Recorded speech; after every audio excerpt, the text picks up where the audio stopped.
ছোটদের আসর ডাকঘরের নাটকের কিছু অংশ, সঞ্চালনায় রিয়া চট্টোপাধ্যায়।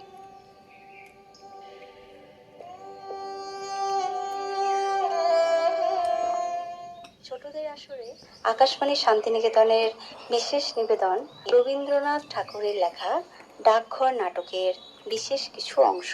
যারা অংশগ্রহণ করেছে তারা হলো অমল শ্রীষা সিংহ, দইওয়ালা ও মোড়লের চরিত্রে শ্রীনেতা দাস, প্রহরী প্রজ্ঞা ঘোষ, সুধা অহনা সরকার, আবহে অনুরাগ সিং, পরিচালনায় মধুমিতা পাল মণ্ডল।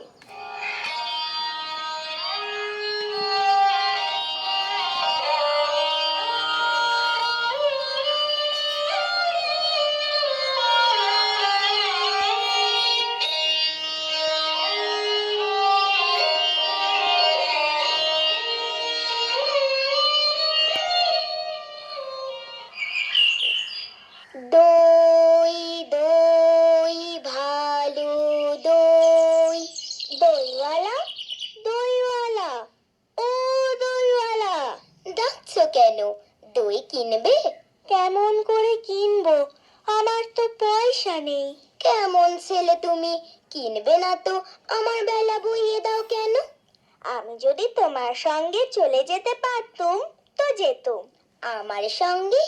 হ্যাঁ, তুমি যে কত দূর থেকে হাঁকতে হাঁকতে চলে যাচ্ছ, শুনে আমার মন কেমন করছে। বাবা, তুমি এখানে বসে কি করছো?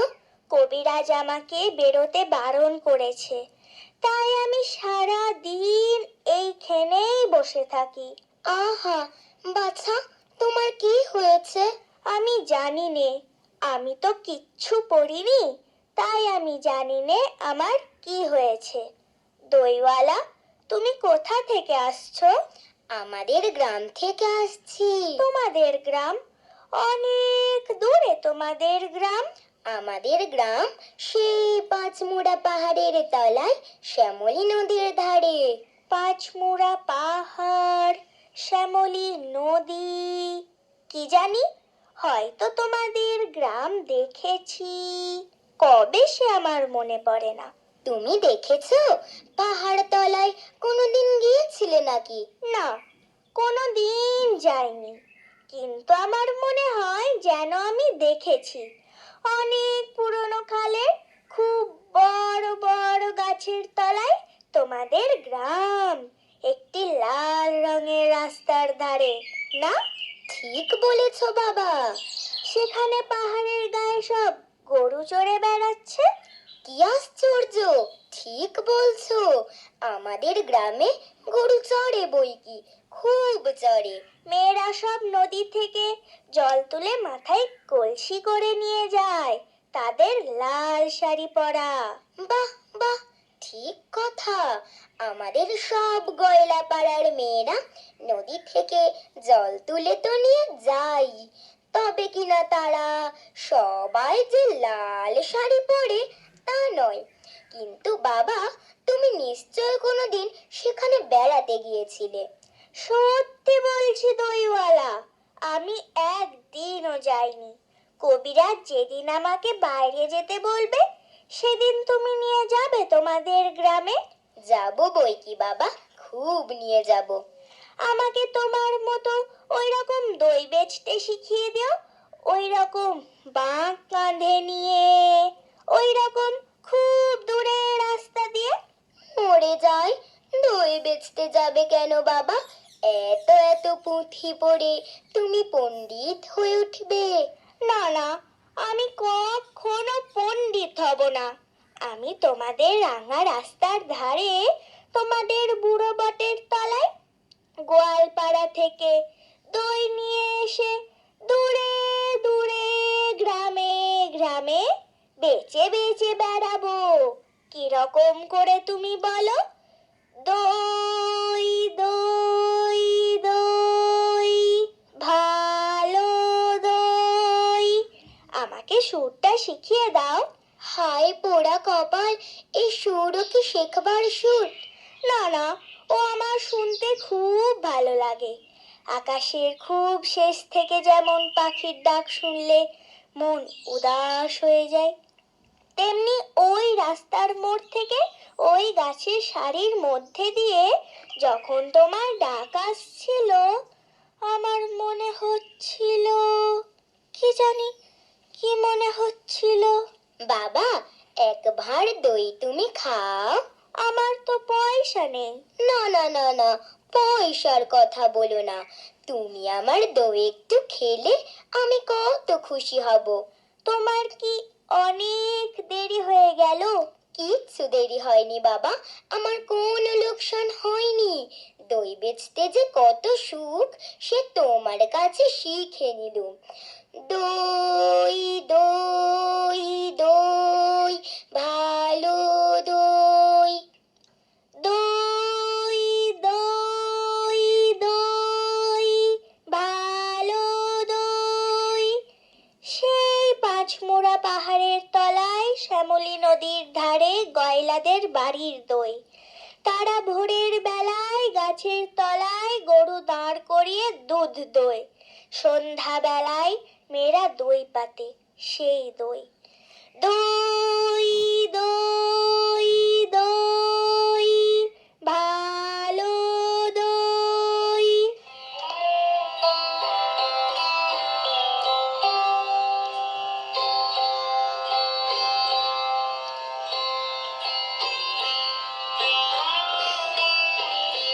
এই যে রাস্তায় প্রহরী পায়চারি করে বেড়াচ্ছে। প্রহরী, প্রহরী, একটিবার শুনে যাও না। প্রহরী। অমন করে ডাকাডাকি করছো কেন? আমাকে ভয় করো না তুমি? কেন? তোমাকে কেন ভয় করব? যদি তোমাকে ধরে নিয়ে যায়? কোথায় ধরে নিয়ে যাবে? অনেক দূরে, ওই পাহাড় পেরিয়ে। একেবারে রাজার কাছে যদি নিয়ে যায়? রাজার কাছে নিয়ে যাও না আমাকে। কিন্তু আমাকে যে কবিরাজ বাইরে যেতে বারণ করেছে। আমাকে কেউ কোথাও ধরে নিয়ে যেতে পারবে না। আমাকে কেবল দিন রাত্রি এখানেই বসে থাকতে হবে। কবিরাজ বারণ করেছে?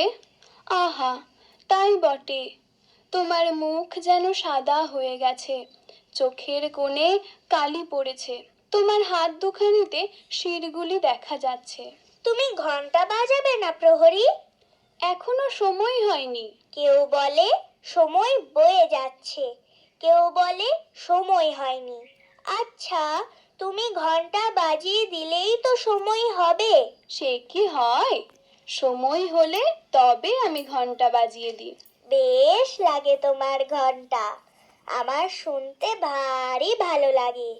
দুপুরবেলা আমাদের বাড়িতে যখন সকলেরই খাওয়া হয়ে যায়, পিসে মশাই কোথায় কাজ করতে বেরিয়ে যান, পিসিমা রামায়ণ পড়তে পড়তে ঘুমিয়ে পড়েন, আমাদের খুদে কুকুরটা উঠোনে ওই কোণের ছায়ায় লেজের মধ্যে মুখ গুজে ঘুমোতে থাকে, তখন তোমার ওই ঘন্টা বাজে ঢং ঢং ঢং ঢং ঢং ঢং। তোমার ঘন্টা কেন বাজে? ঘন্টা এই কথা সবাইকে বলে, সময় বসে নেই, সময় কেবলই চলে যাচ্ছে। কোথায় চলে যাচ্ছে? কোন দেশে? সে কথা কেউ জানে না। সে দেশ বুঝি কেউ দেখে আসেনি? আমার ভারী ইচ্ছে করছে ওই সময়ের সঙ্গে চলে যাই, যে দেশের কথা কেউ জানে না, সেই অনেক দূরে। সে দেশে সবাইকে যেতে হবে বাবা। আমাকেও যেতে হবে। হবে বই কি। কিন্তু কবিরাজ যে আমাকে বাইরে যেতে বারণ করেছে। কোন দিন কবিরাজি হয়তো স্বয়ং হাতে ধরে নিয়ে যাবেন। না না, তুমি তাকে জানো না, সে কেবলই ধরে রেখে দেয়। তার চেয়ে ভালো কবিরাজ যিনি আছেন তিনি এসে ছেড়ে দিয়ে যান। আমার সেই ভালো কবিরাজ কবে আসবেন? আমার যে আর বসে থাকতে ভালো লাগছে না। অমন কথা বলতে নেই বাবা। না, আমি তো বসেই আছি। যেখানে আমাকে বসিয়ে রেখেছে সেখান থেকে আমি তো বেরোইনি। কিন্তু তোমার ওই ঘন্টা বাজে ঢং ঢং ঢং, আর আমার মন কেমন করে। আচ্ছা প্রহরী, কি বাবা? আচ্ছা ওই যে রাস্তার ওপারের বড় বাড়িতে নিশেন উড়িয়ে দিয়েছে, আর ওখানে সব লোকজন কেবলই আসছে যাচ্ছে, ওখানে কি হয়েছে? ওখানে নতুন ডাকঘর বসেছে। ডাকঘর? কার ডাকঘর? ডাকঘর আর কার হবে? রাজার ডাকঘর। এ ছেলেটি ভারী মজার। রাজার ডাকঘরে রাজার কাছ থেকে সব চিঠি আসে? আসে বই কি, দেখো একদিন তোমার নামেও চিঠি আসবে। আমার নামেও চিঠি আসবে? আমি যে ছেলে মানুষ। ছেলে মানুষকে রাজা এতটুকু টুকু ছোট্ট ছোট্ট চিঠি লেখেন। বেশ হবে, আমি কবে চিঠি পাবো? আমাকেও তিনি চিঠি লিখবেন, তুমি কেমন করে জানলে? তা নইলে তিনি ঠিক তোমার এই খোলা জানলাটার সামনেই অত বড় একটা সোনালী রঙের নিশেন উড়িয়ে ডাকঘর খুলতে যাবেন কেন? ছেলেটাকে আমার বেশ লাগছে। আচ্ছা, রাজার কাছ থেকে আমার চিঠি এলে আমাকে কে এনে দেবে? রাজার যে অনেক ডাকঘর করা আছে, দেখোনি বুকে গোল গোল সোনার তকমা পরে তারা ঘুরে বেড়ায়। আচ্ছা, কোথায় তারা ঘোরে? ঘরে ঘরে, দেশে দেশে। এর প্রশ্ন শুনলে হাসি পায়। বড় হলে আমি রাজার ডাকঘর করা হব। হা হা হা হা। ডাকঘর করা সে ভারী মস্ত কাজ।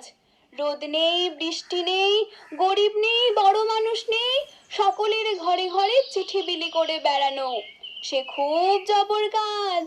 তুমি হাসছো কেন? আমার ওই কাজটাই সকলের চেয়ে ভালো লাগছে। না না, তোমার কাজও খুব ভালো। দুপুরবেলা যখন রোদ্দুর ঝাঝা করে, তখন ঘন্টা বাজে ঢং ঢং ঢং। আবার এক একদিন রাত্রে হঠাৎ বিছানায় জেগে উঠে দেখি ঘরের প্রদীপ নিভে গেছে। বাইরের কোন অন্ধকারের ভিতর দিয়ে ঘন্টা বাজছে ঢং ঢং ঢং। ওই যে মোড়ল আসছে, আমি এবারে পালাই। ও যদি দেখতে পায় তোমার সঙ্গে গল্প করছি, তাহলেই মুশকিল বাঁধাবে। কই মোড়ল, কই কই? ওই যে অনেক দূরে, মাথায় একটা মস্ত গোলপাতার ছাতি। ওকে বুঝি রাজা মোড়ল করে দিয়েছে? আরে না, ও আপনি মোড়লি করে। যে ওকে না মানতে চায়, ও তার সঙ্গে দিন রাত এমনি লাগে যে ওকে সকলেই ভয় করে। কেবল সকলের সঙ্গে শত্রুতা করে ও আপনার ব্যবসা চালায়। আজ তবে যাই, আমার কাজ কামায় যাচ্ছে। আমি আবার কাল সকালে এসে তোমাকে সমস্ত শহরের খবর শুনিয়ে যাব। রাজার কাছ থেকে রোজ একটা করে চিঠি যদি পাই তাহলে বেশ হয়। এই জানলার কাছে বসে বসে পড়ি, কিন্তু আমি তো পড়তে পারি নে। কে পড়ে দেবে? পিসিমা তো রামায়ণ পড়ে। পিসিমা কি রাজার লেখা পড়তে পারে? কেউ যদি পড়তে না পারে জমিয়ে রেখে দেব, আমি বড় হলে পড়ব। কিন্তু ডাকঘর করা যদি আমাকে না চেনে?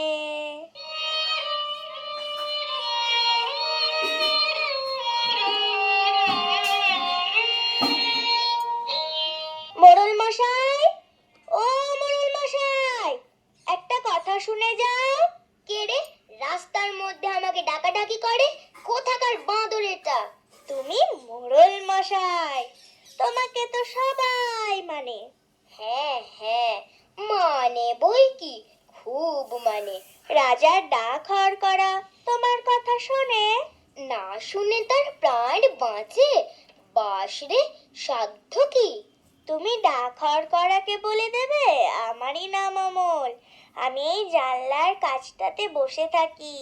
কেন বলো দেখি? আমার নামে যদি চিঠি আসে। তোমার নামে চিঠি? তোমাকে কে চিঠি লিখবে? রাজা যদি চিঠি লেখে তাহলে? হা হা হা হা, এ ছেলেটা তো কম নয়। হা হা হা হা, রাজা তোমাকে চিঠি লিখবে? তা লিখবে বই কি, তুমি যে তার পরম বন্ধু। কদিন তোমার সঙ্গে দেখা না হয়ে রাজা শুকিয়ে যাচ্ছে খবর পেয়েছি। আর বেশি দেরি নেই, চিঠি হয়তো আজই আসে কি কালই আসে। মোড়ল মশাই, তুমি অমন করে কথা করছো কেন? তুমি কি আমার উপর রাগ করেছো? বাসরে, তোমার উপর রাগ করব? এত সাহস আমার! রাজার সঙ্গে তোমার চিঠি চলে। মাধব দত্তের বড় বার হয়েছে দেখছি, 2 পয়সা জমিয়েছে কি না।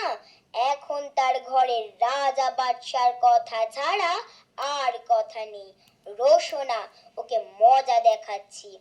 ওরে ছোঁড়া, বেশ শীঘ্রই যাতে রাজার চিঠি তোদের বাড়িতে আসে আমি তার বন্দোবস্ত করছি। না না, তোমাকে কিছু করতে হবে না। কেন রে? তোর খবর আমি রাজাকে জানিয়ে দেব, তিনি তাহলে আর দেরি করতে পারবেন না। তোমাদের খবর নেওয়ার জন্যে এখনই পাইক পাঠিয়ে দেবেন।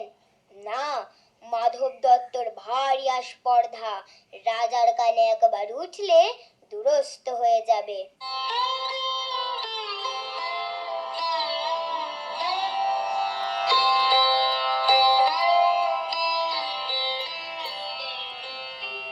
কে তুমি মল ঝমঝম করতে করতে চলেছো?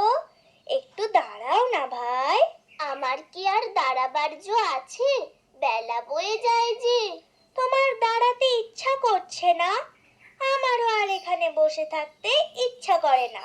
তোমাকে দেখে আমার মনে হচ্ছে যেন সকাল বেলাকার তারা। তোমার কি হয়েছে বলো তো? জানি না কি হয়েছে, কবিরাজ আমাকে বেরোতে বারণ করেছে। আহা, তবে বেরিও না, কবিরাজের কথা মেনে চলতে হয়, দুরন্তপনা করতে নেই, তাহলে লোকে দুষ্টু বলবে। বাইরের দিকে তাকিয়ে তোমার মন ছটফট করছে, আমি বরঞ্চ তোমার এই আধখানা দরজা বন্ধ করে দিই। না না, বন্ধ করো না, এখানে আমার আর সব বন্ধ, কেবল এইটুকু খোলা। তুমি কে বলো না? আমি তো তোমাকে চিনি নে। আমি সুধা। সুধা? জানো না আমি এখানকার মালিনীর মেয়ে? তুমি কি করো? সাজি ভরে ফুল তুলে নিয়ে এসে মালা গাঁথি। এখন ফুল তুলতে চলেছি। ফুল তুলতে চলেছো? তাই তোমার পা দুটি অমন খুশি হয়ে উঠেছে। যতই চলেছো মল বাজছে ঝম ঝম ঝম। আমি যদি তোমার সঙ্গে যেতে পারতুম, তাহলে উঁচু ডালে যেখানে দেখা যায় না, সেইখান থেকে আমি তোমাকে ফুল পেড়ে দিতুম। তাই বই কি, ফুলের খবর আমার চেয়ে তুমি নাকি বেশি জানো। জানি, আমি খুব জানি। আমি 7 ভাই চম্পার খবর জানি। আমার মনে হয় আমাকে যদি সবাই ছেড়ে দেয়, তাহলে আমি চলে যেতে পারি খুব ঘন বনের মধ্যে, যেখানে রাস্তা খুঁজে পাওয়া যায় না। সরু ডালের সব আগায় যেখানে মনোয়া পাখি বসে বসে দোলা খায়, সেইখানে আমি চাপা হয়ে ফুটতে পারি। তুমি আমার পারুল দিদি হবে? কি বুদ্ধি তোমার! পারুল দিদি আমি কি করে হব? আমি যে সুধা, আমি শশী মালিনীর মেয়ে। আমাকে রোজ এত এত মালা গাঁথতে হয়। আমি যদি তোমার মতো এইখানে বসে থাকতে পারতুম, তাহলে কেমন মজা হতো। তাহলে সমস্ত দিন কি করতে?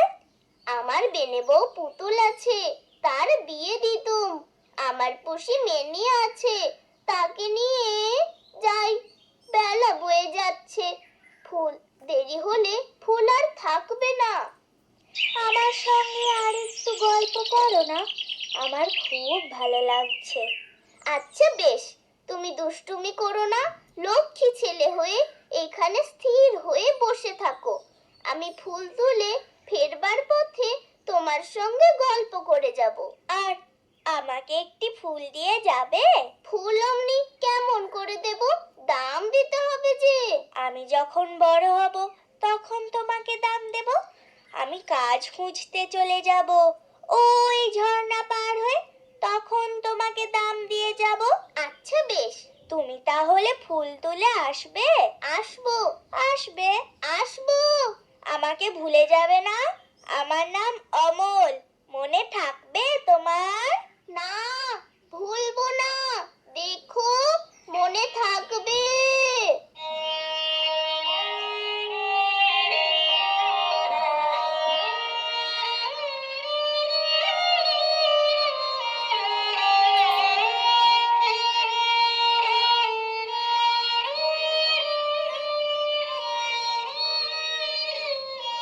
এতক্ষণ শুনলেন ছোটদের আসরে রবীন্দ্রনাথ ঠাকুরের লেখা ডাকঘর নাটকের বিশেষ কিছু অংশ। সঙ্গে ছিলাম রিয়া চট্টোপাধ্যায়।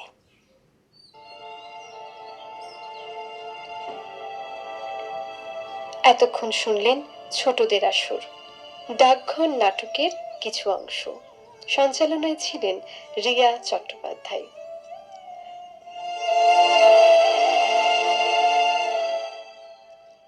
আকাশবাণী শান্তিনিকেতন।